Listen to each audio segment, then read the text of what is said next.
beneficio para todos nosotros los mexicanos y beneficio para los que están de aquel lado. Un beneficio que abren puertas a los mexicanos que no son de aquí a tener una vida mejor en México.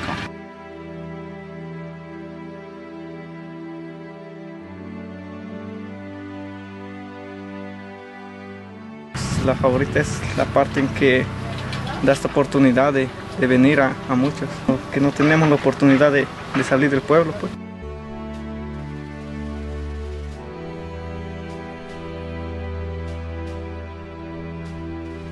El programa H2A yo pienso que es un programa muy bueno para mí, para mis trabajadores, por los muchachos. Estoy contenta con mi trabajo y estoy a gusto con ellos porque son muchos muy trabajadores, muy respetuosos.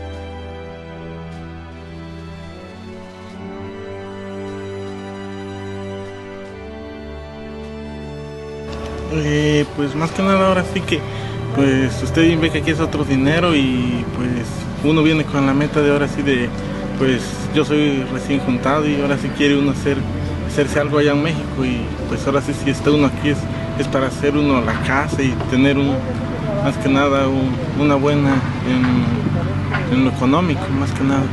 Claro. ¿Vas a hacer una casa entonces? Sí, pues sí, no la tengo, es de que pues, tiene uno la casa muy sencilla ya de no sé, cartón y ahora sí quiere hacer una casa de material.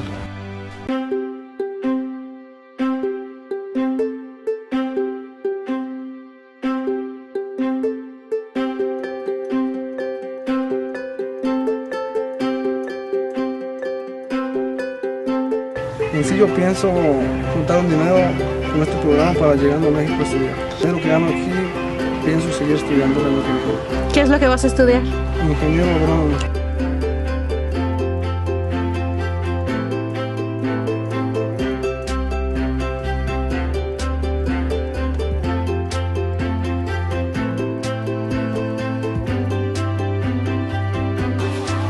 Pues eso, procurarnos darles dinero a mis hijos y tener un mejor nivel de vida.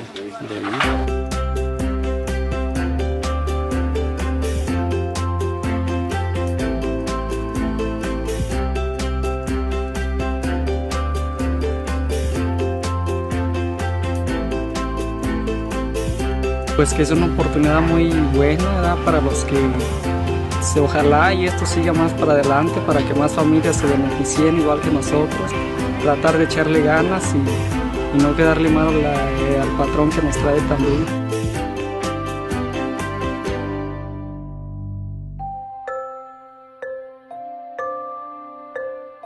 Quisiera venir de vuelta otro año, que Dios me ayuda y me trae otro año.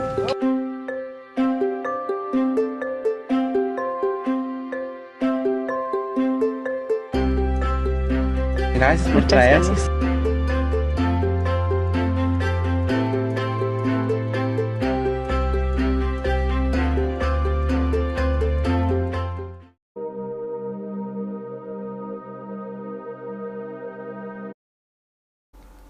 The United States has been allowing immigrants to come work in the agricultural industry for years and years, but not all immigrants who work in the United States are authorized to be here. Being involved in the H2A program in the past has allowed agricultural employers who may be unable to fill their workforce needs with domestic workers to employ non-immigrant foreign workers. These foreign workers are employed seasonally and their length of employment cannot go past 10 months. The U.S. Citizenship and Immigration Services must approve an employer's petition for employing these foreign workers. The employer must demonstrate that there are insufficient domestic workers able and willing to work, and that employing foreign workers will not detrimentally affect work conditions for similarly situated U.S. workers. As an example, an agricultural employer, such as a grower, who finds herself unable to recruit the full 200 workers needed to pick strawberries, may petition for 100 workers under the H2A program. The employer may otherwise be unable to satisfy her worker requirements. but with this program, it allows her to hire the necessary amount of workers. The consequences that surround the H2A employer starts with the wage and hour division, as it is responsible for enforcing employment terms made by the employers. The ETA also has the right to revoke an agricultural labor certification if the employer violates any regulations. When regulations are violated, the employer might not be granted another labor certification for up to 3 years. The employers must also provide everyday necessities. Some of the main ones provided are things such as housing, meals, transportation, tools, supplies, wages, and insurance.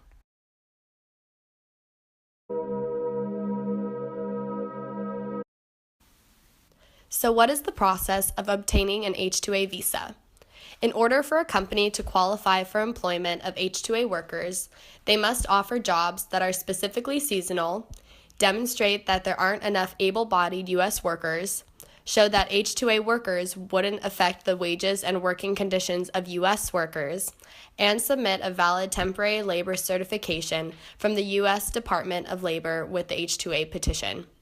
Once the company is qualified and they've submitted their temporary labor certification, they also must submit for an I-129 to the U.S. Citizenship and Immigration Services.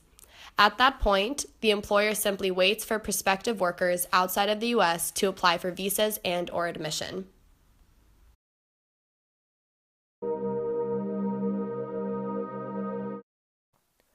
The current H2A program is far from perfect.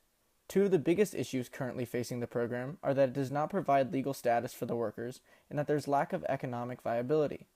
In a report done by the Partnership for a New American Economy and the Agriculture Coalition for Immigration Reform, it stated that the agriculture industry has lost $1.4 billion a year, solely due to lack of labor. The average wage for a documented or undocumented farm worker is between $15,000 and $18,000. This salary is too low to be economically sustainable. Additionally, the agriculture industry has a 4 to 7 times higher injury and fatality rate than other industries. The work these workers are doing is dangerous, evident by the fact that workers can drop dead in the fields when their employers fail to provide them with necessary shade and water. The workers are too easily exploited under the current system. Further problems with the H2A program. The H2A program is an efficient system to effectively contribute benefits to both the American and foreign countries supplying the H2A workers. However, the program is not as beneficial as it can be. There are many problems that arise, mostly related to the costs, which are both time and money. The H2A program experiences difficulties in finding easier and quicker solutions to help save employers more time in developing an H2A workforce while generating the greatest profit possible. Some obstacles interfering with this process are the employers must provide shelter, transportation to and from the work site, as well as from the American border, food and housing and transportation insurance costs. In addition, in order for an employer to be considered fit for housing, the government must commit a lengthy auditing inspection as a precautionary measure. These inspections require a lot of time that some employers do not see necessary.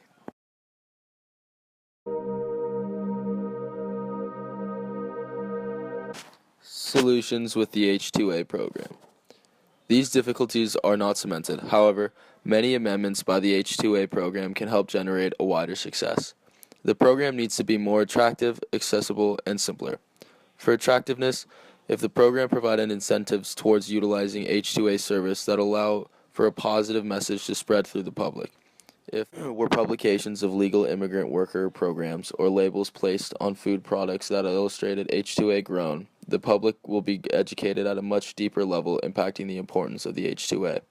For accessible, the rural areas in Mexico that lack an internet connection or methods of communication need to implement offices or other informational services to spread the word. This will allow various immigrants who are already familiar with agriculture work to be informed and possibly participate in the H2A program. Lastly, for simpler, the program itself needs to get rid of faulty or problematic time issues. If the Mexican government or a third party publicized the H2A and argued for a quicker sign-in or renewal process for workers, the process could be more efficiently ran, which results in a more successful program.